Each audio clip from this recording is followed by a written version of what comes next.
महत्त्वाची बातमी डॉक्टर बाबासाहेब आंबेडकरांच्या जयंतीनिमित्त राज ठाकरे यांच्याकडून अभिवादन करण्यात आलेलं आहे। राज ठाकरे यांनी समाज आणि राजकारण्यांचे कान मात्र टोचले। जयंत्यांच्या मिरवणुकांपेक्षा महापुरुषांच्या विचारांचं पालन करणं महत्त्वाचं असं ते म्हणालेले आहेत। जयंती पुण्यतिथीला कर्कश डीजे लावून नुसत्या मिरवणुका काढणं यासारख्या गोष्टींमधून हे राज्य आणि राजकारणी बाहेर येतील, तेव्हाच या महान लोकांना आपण श्रद्धांजली अर्पण करू शकतो असा सल्ला राज ठाकरेंनी या पोस्टच्या माध्यमातून दिलेला आहे।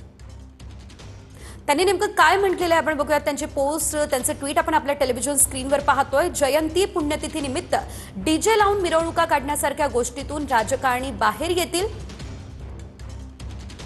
तेव्हाच महान लोकांना आपण श्रद्धांजली अर्पण करू शकतो, नाहीतर या महान व्यक्ती फक्त जयंती आणि पुण्यतिथीला हार घालण्यापुरतेच उरतात आणि त्यांचा वारसा, त्यांचे विचार आपण आत्ताच्या सत्तापिपासू राजकारण्यांसाठी पायदळी तुडवत राहू।